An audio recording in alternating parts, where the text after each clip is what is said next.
It's Tuesday, January 3rd, 2023. I'm Jackson Bird. Today, are we at the beginning of a new space race? NASA Administrator Bill Nelson thinks we are. Plus, why the father of genetics, Gregor Mendel's skeleton, was dug up last year. And a chance to read history's most famous diarist's words in real time over the next decade.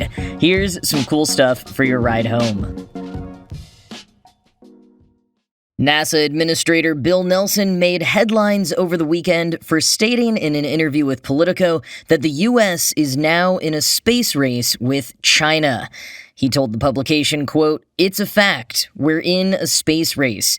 And it is true that we better watch out that they don't get to a place on the moon under the guise of scientific research. And it's not beyond the realm of possibility that they say, keep out, we're here, this is our territory." End quote. Nelson's comments come off the back of China's year-end announcement of their long-term goals.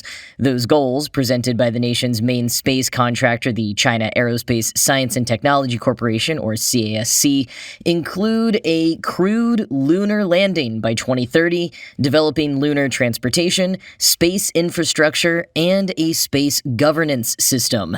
They also plan to continue building out their new space station, establish an autonomous lunar research station by 2025, and launch a Mars sample return mission in the next decade or so. China's Zhurong rover is currently on Mars, studying its topography, geology, and atmosphere. Quoting Space News, "The plans are presented as following a strategic plan of Communist Party of China General Secretary Xi Jinping to build a strong space nation. The plan is developing within a broader Xi-driven push for technological and economic self-reliance amid the U.S. taking steps to decouple from economic engagement with China. The overarching ambition is to make China one of the world's main aerospace powers by 2030 and become a fully comprehensive space power by 2045. CASC ranked 322 in this year's Fortune 500 list and has previously stated plans to make China a global leader in space technology by 2045, a focus seen by some as a challenge to the U.S." End quote. And Nelson at least seems to be one of those who sees China's rapid acceleration of space technology and exploration in recent years as a potential challenge. He's not alone. The U.S. military and the Pentagon have expressed concern recently about threats to U.S. satellites and security implications. Former commander of the International Space Station and Space Shuttle Terry Virts told Politico, quote, "On one level, it's a political competition to show whose system works better. What they really want is respect as the world's top country. They want to be the dominant power on Earth, so going to the moon is a way to show their system is working. And if they beat us back to the moon, it shows they're better than us. But there is potentially mischief China can do on the moon. If they set up infrastructure there, they could potentially deny communications, for example. Having them there doesn't make things easier. There is a real concern about Chinese meddling." End quote. Like the original space race, concerns are rooted in mistrust between the nations, making the desire to be the first back to the lunar surface more heightened. And while Artemis 3, the U.S.'s crewed lunar landing, is slated for 2025, most people would say that's an optimistic timeline that's almost certain to be delayed. Meanwhile, China's stated 2030 lunar landing apparently keeps getting pushed earlier. Nelson noted to Politico that there are only so many places on the south pole of the moon that are adequate for landing and for harvesting water and so forth. Overlapping landing dates and sites and allocation of resources aside, which could require unprecedented cooperation between the nation's space agencies, not everyone is convinced there would necessarily be security concerns. Victoria Sampson of the Secure World Foundation noted that China and the U.S. are both part of the Outer Space Treaty, which prohibits any nation from making a territorial claim on a celestial body like the moon. And Liu Pengyu, spokesperson for the Chinese embassy in Washington, said in a statement, quote, "Some U.S. officials have spoken irresponsibly to misrepresent the normal and legitimate space endeavors of China. China firmly rejects such remarks. Outer space is not a wrestling ground. The exploration and peaceful uses of outer space is humanity's common endeavor and should benefit all. China always advocates the peaceful use of outer space, opposes the weaponization of and arms race in outer space, and works actively toward building a community with a shared future for mankind in the space domain." End quote.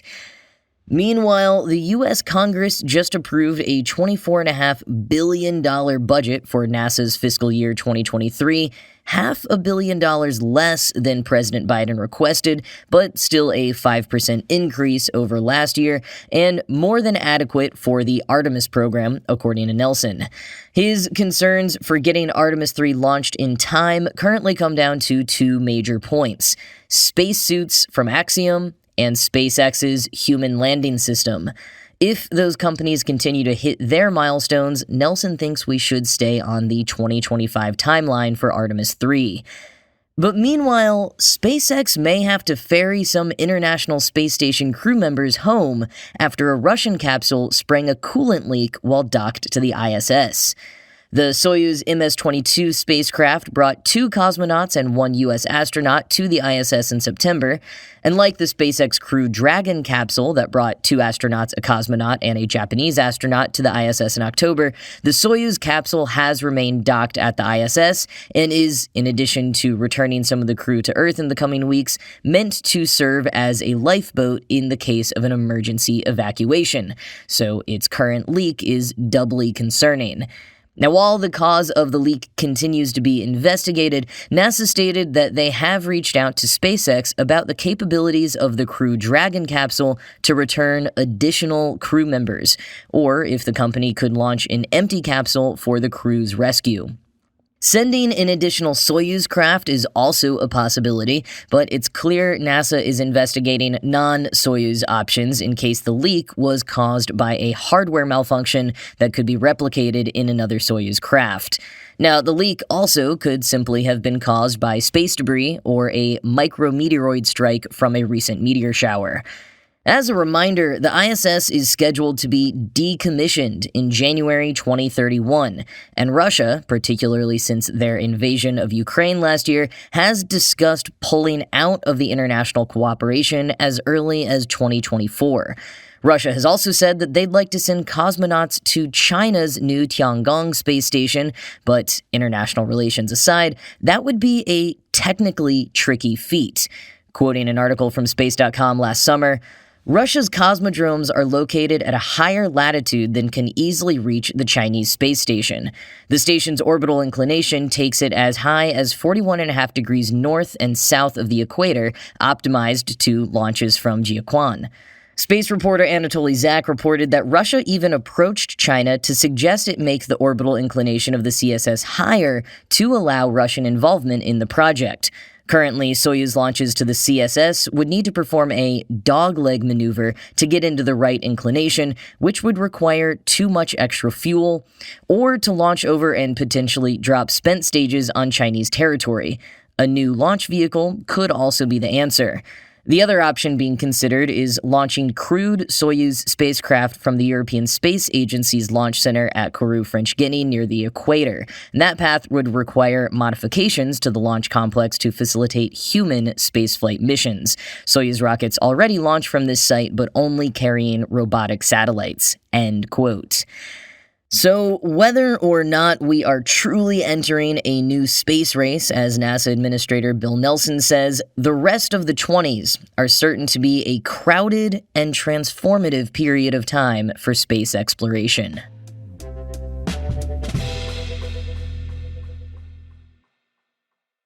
If you're lucky enough to leave your mark on the world for generations after your death, you may be celebrated in ways that honor your work. Milestone anniversaries of Shakespeare's birth and death dates bring about performances of his plays all around the world and the opening of new theaters or museums. For what would have been Harriet Tubman's 200th birthday last year, events were hosted all along the sites of the Underground Railroad and new sculptures dedicated to her honor. Gregor Mendel, the father of genetics, also would have turned 200 last year, so a team of scientists in the Czech Republic celebrated his memory in the best way they could think of: digging up his body and sequencing his DNA.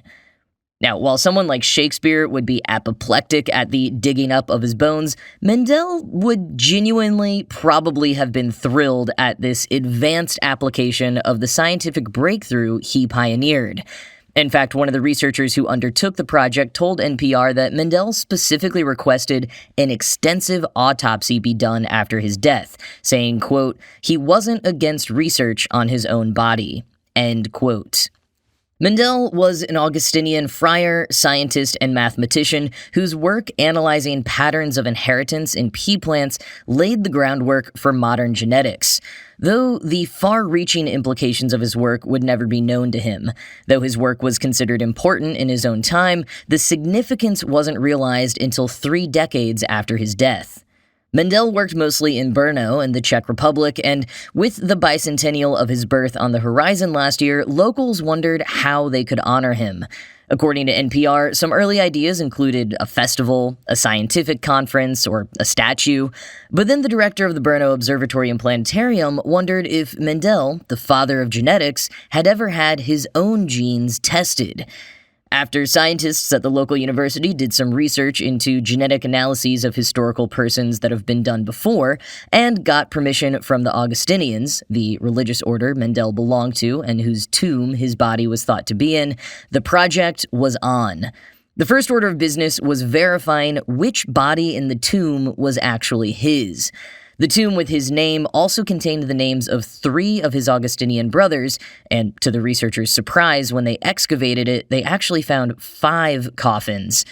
In one of the 5, they found it lined with newspapers dated just shortly before Mendel died, but to verify that that was really him, the researchers got permission from local museums to swab some of Mendel's possessions, like his glasses, microscopes, a cigarette case, and his favorite books.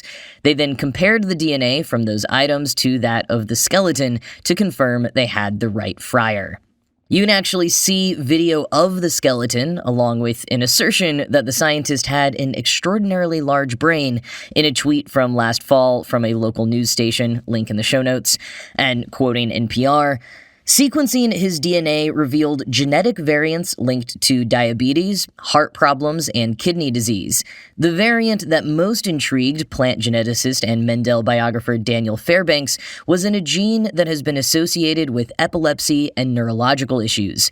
Fairbanks said, "He suffered throughout his life from some sort of psychological or neurological disorder that caused him to have very severe nervous breakdowns. That may well have been an inherited condition, and that was a fascinating discovery that these scientists made." End quote. According to local news, Mendel's remains were returned to his tomb in November. And again, it's all a little weird, but, if there's anyone from history that probably would have been cool with this, I would bet it's Gregor Mendel. Either that or he's going to haunt all of us forever now.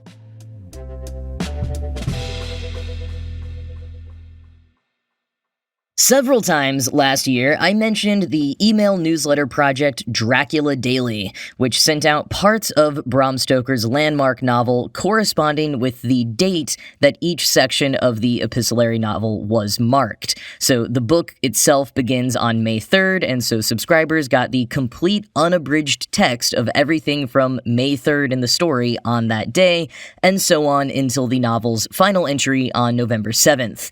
One exception to keeping everything in real time was that the novel's epilogue actually takes place 7 years after the main story, but Dracula Daily's creator, Matt Kirkland, did not wait 7 years to send out the epilogue. It went out in November with the rest of the conclusion to the book. However, another similar project is going for the long-term commitment. Web developer and sometimes actor Phil Gifford is posting and emailing out the contents of 17th century London civil servant Samuel Pepys's diaries in real time. Pepys began keeping his diary on January 1st, 1660, and continued writing entries nearly every day for the next decade. So yes, this project will last for 10 years. And it's not even the first time Gifford has done it. He first ran the project in 2002, and then again in 2013. So with that track record, you can be guaranteed the project will actually be seen to completion despite its long timeline. It will probably last much longer than your attention to it will, and it will certainly outlive the International Space Station on that note. The diary itself is a fascinating piece of history and one of the most important artifacts of the Restoration era in England. Not published until the 19th century, Pepys's diary contains eyewitness accounts of events including the Great Fire of London, the Second Dutch War, and the Great Plague of London. I'm personally most familiar with Pepys's diary for some of his accounts of Christmas and other holidays as they were celebrated in England in the mid-1600s, as well as his many accounts of the plays that he went to see in an era when the theaters had only just reopened following Puritan rule. In addition to posting Pepys's diary entries each day, project creator Gifford includes footnotes with historical context or other relevant explainers. For example, the text used is taken from a 19th century transcription of the diaries, available copyright-free via Project Gutenberg, and that version occasionally skips some parts of the diaries that were considered impolite for 19th century audiences. So Gifford, therefore, fills in these blanks where he can with excerpts from a later edition. It's all super fascinating to dig into, but if it seems a bit too much for you or you don't want to commit to reading the full entry each day, you can also follow the Diary of Samuel Pepys on Twitter, where Gifford posts each day's diary in tweet form. The first entry started on the first day of this year, so it is the perfect time to sign up or add the blog to your feed reader. It's kind of cool to get in on a 10-year project within the first few days of its launch.